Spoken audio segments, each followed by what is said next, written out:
Assalamualaikum warahmatullahi wabarakatuh. Kami dari kelompok 13 mata kuliah Birokrasi dan Governance kelas A Indraraya, jurusan Ilmu Administrasi Publik, Fakultas Ilmu Sosial dan Ilmu Politik, yang beranggotakan yang pertama Sri Melianti, yang kedua Aribah Romadona, yang ketiga Roza Lucy Hartati, yang keempat Herina Cindy, dan yang kelima Hana Mardia, dengan dosen pengampu Ibu Dr. Lili Erina MSI ingin menjawab dan menjelaskan soal-soal dari ujian tengah semester. Perkenalkan, nama saya Aribah Romadona. Di sini saya akan menjawab soal nomor 1, yaitu netralitas birokrasi. Bagaimana menurut kalian netralitas birokrasi di Indonesia? Dua contoh kasusnya, apa fakta dan bagaimana solusinya? Apakah netral atau tidak netral? Netralitas birokrasi menurut Patria tahun 2015 halaman 21, yaitu suatu sistem di mana birokrasi tidak akan berubah dalam memberikan pelayanan kepada masternya atau dari partai politik yang memerintah, walaupun masternya berganti dengan master atau partai politik lain. Netralitas birokrasi di Indonesia masih belum dilakukan dan masih sering dilanggar, di mana masih banyak aparatur sipil negara atau ASN di Indonesia yang masih menjadi anggota partai politik dengan tujuan untuk maju sebagai bakal calon pejabat daerah. Selanjutnya, contoh kasus netralitas birokrasi di Indonesia. Kepala Dinas Perindustrian dan Perdagangan Kota Batam, Kepulauan Riau, Gustian Riau terbukti melakukan pelanggaran netralitas birokrasi sebagai aparatur sipil negara atau ASN dalam Pilkada tahun 2020. Gustian Riau terbukti berpolitik sehingga Gustian Riau mendapatkan sanksi dari perbuatannya yang melanggar netralitas birokrasi. Kemudian bukti pelanggaran yang dilakukan oleh Gustian Riau. Yang pertama, melakukan pendekatan ke salah satu partai politik dengan tujuan ingin maju sebagai bakal calon Bupati Rokan Hilir tanpa sepengetahuan unsur pimpinan. Yang kedua, Gustian Riau diketahui mendeklarasikan diri dengan memasang alat peraga sosialisasi atau APS berupa baliho, banner, dan spanduk di Kabupaten Rokan Hilir. Yang ketiga, adanya posko pemenangan atas nama Gustian Riau demi memenangkan salah satu pejabat Pemko Batam dalam Pilkada Rokan Hilir, serta ikut dalam penjaringan sebagai bakal calon Bupati Rokan Hilir ke partai politik. Selanjutnya, solusi bagi pelanggar peraturan disiplin. Yang pertama, pemanggilan. Pemanggilan kepada PNS yang bersangkutan dengan tujuan untuk dilakukan pemeriksaan secara langsung sebelum melanjutkan untuk pemberian hukuman bagi pelanggar peraturan disiplin. Yang kedua, pemeriksaan. Tujuan dari dilakukannya pemeriksaan yaitu untuk memastikan apakah benar atau tidak yang bersangkutan telah melakukan pelanggaran disiplin, mengetahui apakah penyebab PNS yang bersangkutan melakukan pelanggaran disiplin, dan untuk mengetahui dampak dan akibat yang terjadi dari pelanggaran disiplin tersebut. Yang ketiga, penjatuhan hukuman disiplin. Sebelum dijatuhkan hukuman disiplin kepada yang bersangkutan, maka harus dilakukan pembinaan terlebih dahulu dengan tujuan apakah yang bersangkutan menyesali dan tidak mengulangi perbuatannya untuk tidak melakukan pelanggaran disiplin lagi. Dan sebelum menjatuhkan hukuman disiplin, maka sebaiknya harus mempelajari dengan teliti hasil pemeriksaan dari pelanggaran yang dilakukan. PNS yang melakukan beberapa pelanggaran berat harus dijatuhi hukuman disiplin yang terberat, misalnya tidak naik gaji, diturunkan jabatannya, atau dicopot status sebagai ASN. Yang terakhir, menurut saya contoh kasus yang berada di atas termasuk ke dalam golongan tidak netral, di mana seorang ASN atau aparatur sipil negara tidak boleh menjadi anggota partai politik. Hal ini demi menjaga netralitas dan profesionalisme seorang ASN. Jika seorang ASN telah masuk ke dalam partai politik, maka telah dianggap melakukan pelanggaran dalam Undang-Undang Nomor 5 Tahun 2014 yang berbunyi ASN tidak boleh menjadi pengurus partai politik. Perkenalkan, nama saya Hana Mardia. Saya akan menjawab pertanyaan nomor 2 yang pertanyaannya adalah apa hubungan patologi birokrasi dengan good governance dan reformasi birokrasi. Lalu bagaimana aplikasinya di Indonesia serta contohnya seperti apa? sebelum kita tahu apa hubungannya, ada baiknya kita juga tahu apa pengertiannya. Di sini ada pengertian patologi birokrasi. Menurut Siagian, secara umum patologi birokrasi adalah penyakit dalam birokrasi negara yang muncul akibat perilaku para birokrat dan kondisi yang membuka kesempatan untuk itu, baik yang menyangkut politis, ekonomi, sosial kultural, dan juga teknologikal. Lalu ada pengertian good governance. Menurut Sedarmayanti, good governance adalah suatu bentuk manajemen pembangunan yang juga disebut administrasi pembangunan. Ia berpendapat bahwa pemerintah berada pada posisi sentral atau agent of change dari suatu masyarakat dalam suatu masyarakat berkembang. Dalam good governance, tidak hanya pemerintah, tapi juga ada citizens atau masyarakat. Nah, masyarakat yang dimaksud di sini adalah masyarakat yang terorganisir seperti lembaga swadaya masyarakat, asosiasi kerja, bahkan paguyuban. Lalu ada pengertian reformasi birokrasi. Reformasi birokrasi menurut Kementerian Pendayagunaan Aparatur Negara dan Reformasi Birokrasi adalah upaya untuk melakukan pembaharuan dan perubahan mendasar terhadap sistem penyelenggaraan pemerintah, terutama menyangkut aspek-aspek pada penerapan pelayanan prima. Lalu, apa hubungannya dari ketiga itu? Nah, di sini ada patologi birokrasi, good governance, dan reformasi birokrasi.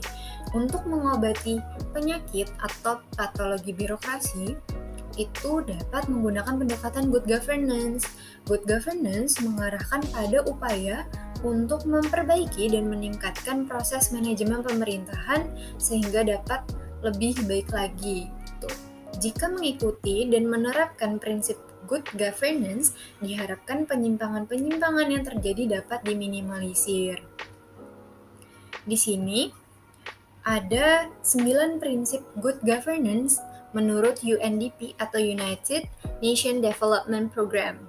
Ada 9, yaitu yang pertama ada partisipasi, kepastian hukum, transparansi, tanggung jawab, berorientasi pada kesepakatan, keadilan, efektivitas dan efisiensi, lalu ada akuntabilitas, dan yang terakhir ada visi yang strategis. Kita kembali lagi ke sini. Nah, untuk mencapai good governance itu sendiri, pemerintah melakukan upaya reformasi birokrasi. Nah, melakukan reformasi birokrasi itu untuk penataan terhadap sistem penyelenggaraan pemerintahan yang tidak hanya efektif dan efisien, tetapi juga reformasi birokrasi menjadi tulang punggung dalam kehidupan berbangsa dan bernegara. Melalui tindakan reformasi birokrasi ini, yang tentunya harus sesuai dengan prinsip good governance, diharapkan dapat mengurangi penyakit-penyakit yang timbul di dalam birokrasi atau yang disebut patologi birokrasi, sehingga dapat menciptakan pemerintahan yang bersih. Lalu bagaimana dengan aplikasi di Indonesia? Pengaplikasian dari ketiga hubungan itu di Indonesia. Nah, Menteri Pendayagunaan Aparatur Negara dan Reformasi Birokrasi, Cahyokumolo, menyatakan reformasi birokrasi terus digaungkan ke seluruh instansi pemerintah agar kualitas birokrasi dapat terus ditingkatkan. Hal ini dilakukan sesuai dengan arahan dari Presiden Joko Widodo dan Wakil Presiden Ma'ruf Amin agar reformasi birokrasi yang dilakukan dapat menyentuh hingga ke jantung permasalahannya. Nah, di sini beliau mengungkapkan bahwa peningkatan kualitas birokrasi dilakukan dengan 2 cara, yakni penyederhanaan birokrasi serta digitalisasi birokrasi. Nah, untuk melakukan hal tersebut tentunya juga perlu didukung oleh peningkatan kualitas aparatur sipil negara sebagai sumber daya manusia pemerintahan. Kementerian Pendayagunaan Aparatur Negara dan Reformasi Birokrasi telah melakukan penyusunan dan menerbitkan kebijakan mengenai penyederhanaan birokrasi. Lalu, kebijakan yang tengah difinalisasi adalah Rencana Peraturan Menteri pendayagunaan aparatur negara dan reformasi birokrasi mengenai mekanisme kerja setelah penyederhanaan struktur organisasi. Sedangkan kebijakan yang telah diterbitkan oleh Peraturan Menteri Pendayagunaan Aparatur Negara dan Reformasi Birokrasi Nomor 17 Tahun 2021 tentang penyetaraan jabatan administrasi ke dalam jabatan fungsional dan juga Peraturan Menteri Pendayagunaan Aparatur Negara dan Reformasi Birokrasi Nomor 25 Tahun 2021 tentang penyederhanaan struktur organisasi pada instansi pemerintah untuk penyederhanaan birokrasi. Lalu, di sini ada contoh penerapannya. Ada Deputi Bidang Koordinasi Kedaulatan Maritim dan Energi yang melakukan koordinasi dengan pemerintah Sumatera Selatan. Di sini Deputi Bidang Koordinasi Kedaulatan Maritim dan Energi melakukan kunjungan ke Mall Pelayanan Publik, Balai Riset Perikanan, Perairan Umum, dan Penyuluhan Perikanan, serta Stasiun Karantina Ikan Pengendalian Mutu dan Keamanan Hasil Perikanan Palembang.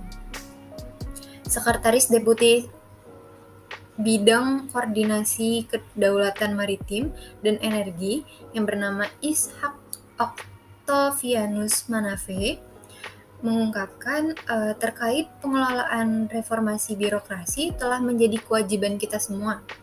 Wajib mengoptimalkan birokrasi yang lebih baik bagi masyarakat. Nah, beliau juga mengungkapkan bahwa setiap unit kerja perlu melakukan reformasi birokrasi. Melalui kunjungan ini, selain melakukan perbandingan praktik reformasi birokrasi, juga dimaksudkan untuk melihat potensi serta kendala yang ada di Provinsi Sumatera Selatan. Melalui pengelolaan reformasi birokrasi, Sekretaris Deputi berharap agar dapat terwujud organisasi yang tepat fungsinya dan tepat ukuran, serta diharapkan adanya sistem, proses, dan prosedur kerja yang jelas sesuai prinsip good governance. Itulah yang dapat saya sampaikan. Berikut adalah beberapa referensi yang saya gunakan dalam menjawab pertanyaan ini. Kurang lebihnya saya mohon maaf. Terima kasih. Baiklah, saya Rosa Luciartati akan menjelaskan mengenai contoh pola hubungan aktor good governance di Indonesia dan solusinya. Sebelum itu, kita pasti sering mendengar istilah governance dan government. Ternyata, keduanya adalah hal yang berbeda. Perbedaannya terletak pada konsep, yaitu government lebih merujuk pada subjek yang mengatur suatu badan atau instansi pemerintah. Sedangkan governance lebih merujuk kepada tatanan pengelolaan kestrukturan pemerintahan sendiri. Contohnya adalah pemerintahan yang akuntabel.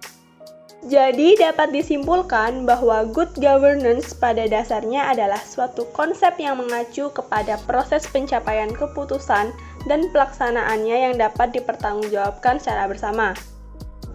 Lalu, good governance sendiri memiliki 3 aktor. Yang pertama adalah pemerintah yang dimaknai sebagai negara maupun pemerintah, termasuk di dalamnya lembaga eksekutif, legislatif. Kedua adalah pihak swasta. Selama ini telah memainkan peran penting dalam pembangunan melalui pendekatan pasar. Pendekatan ini berkaitan dengan penciptaan kondisi di mana produksi barang dan jasa berjalan dengan baik dengan dukungan lingkungan. Ketiga adalah masyarakat atau warga negara atau disebut juga dengan masyarakat madani. Tampaknya semakin mendapat tempat dalam wacana politik di Indonesia melalui partisipasi. Ketiga aktor tersebut saling berinteraksi dan menjalankan fungsinya masing-masing, sehingga terjalin kerjasama untuk memberikan pelayanan publik. Menurut UNDP, ada beberapa prinsip good governance, yaitu partisipasi, kepastian hukum, transparansi, tanggung jawab, berorientasi pada kesepakatan, keadilan, efektivitas dan efisiensi, akuntabilitas, dan visi strategik. Selanjutnya, good governance di Indonesia sudah mulai dirintis sejak meletusnya era reformasi. di mana pada era tersebut telah terjadi perombakan sistem pemerintahan yang menuntut proses demokrasi yang bersih, sehingga good governance merupakan salah satu alat reformasi yang mutlak ditetapkan pada pemerintahan baru. Akan tetapi jika dilihat dari perkembangan reformasi yang sudah berjalan selama 12 tahun, penerapan good governance di Indonesia belum dapat dikatakan berhasil sepenuhnya sesuai dengan cita-cita reformasi sebelumnya. Masih banyak ditemukan kecurangan dan kebocoran dalam pengelolaan anggaran dan akuntansi yang merupakan dua produk utama good governance. Akan tetapi, hal tersebut tidak berarti gagal untuk diterapkan. Banyak upaya yang dilakukan pemerintah dalam menciptakan iklim good governance yang baik. Di antaranya adalah mulai diupayakannya transparansi informasi terhadap publik mengenai APBN, sehingga memudahkan masyarakat untuk ikut berpartisipasi dalam menciptakan kebijakan dan dalam proses pengawasan pengelolaan APBN dan BUMN. Lalu, apa solusi untuk menciptakan good governance di Indonesia? Nah, menurut saya pribadi, terciptanya good governance di Indonesia adalah pemerintah harus lebih transparan dengan masyarakat dalam menjalankan tata kelola pemerintahan dan responsivitas serta memberikan hukuman bagi oknum-oknum pemerintah yang melakukan tindakan melanggar peraturan. Dan harusnya hukum bisa memberikan efek jera agar para pejabat lainnya tidak melakukan tindakan yang sama. Selanjutnya, studi kasus hubungan aktor good governance dalam sebuah penelitian berjudul Dinamika Good Governance di Tingkat Desa menunjukkan bahwa peran aktor di luar birokrasi pemerintahan desa masih sangat terbatas. Partai politik yang seharusnya bisa menjalankan peran sebagai intermediary agent atau agen perantara dalam mewadahi artikulasi kepentingan publik maupun mengontrol dan mengawasi jalannya pemerintahan desa tidak ditemukan di desa tersebut.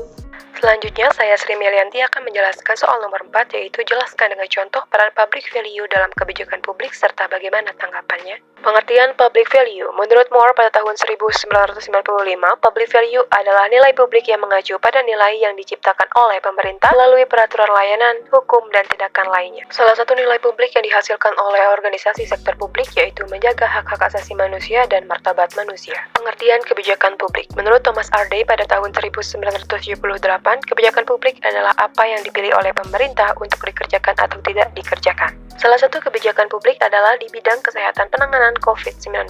Peran public value dalam kebijakan publik. Nilai publik ini berperan dalam bidang kesehatan penanganan COVID-19 sebagai patokan dan tujuan agar pemerintah selalu menjaga dan memelihara hak dan martabat manusia untuk menjalani kehidupan yang layak. Adanya pemberian vaksin COVID-19 membuat masyarakat mendapatkan hak jaminan untuk kesehatan mereka, serta sebagai tanggung jawab pemerintah terhadap masyarakatnya. Program vaksinasi ini diatur dalam Permenkes nomor 10 tahun 2021, yaitu vaksinasi program adalah pelaksanaan vaksinasi kepada masyarakat yang pendanaannya ditanggung atau dibebankan pada pemerintah. Tujuan pelaksanaan vaksinasi COVID-19 pertama, mengurangi penularan COVID-19, kedua, menurunkan angka kesakitan dan kematian akibat COVID-19, ketiga, mencapai kekebalan kelompok di masyarakat, keempat, melindungi masyarakat dari COVID agar tetap produktif secara sosial dan ekonomi. Kelompok prioritas penerima vaksin COVID-19 adalah pertama, tenaga kesehatan, asisten tenaga kesehatan, dan tenaga penunjang yang bekerja pada fasilitas pelayanan kesehatan. Kedua, masyarakat lanjut usia dan petugas pelayanan publik. Ketiga, masyarakat rentan dari aspek geospasial, sosial, dan ekonomi. Keempat, masyarakat lainnya.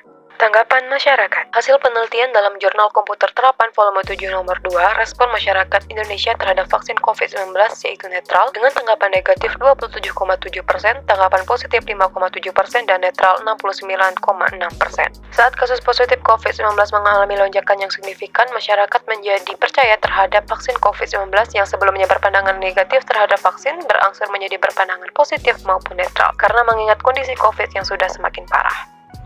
Halo teman-teman, perkenalkan nama saya Herina Cindy. Saya dari kelompok 13 mata kuliah birokrasi dengan Ibu Dr. Lili Erina MSI sebagai dosen pengampu. Nah, di sini saya akan menjelaskan soal nomor 5 yang berisi bagaimana pendapat kalian tentang penerapan atau aplikasi etika birokrasi di Indonesia. Jelaskan dengan contoh.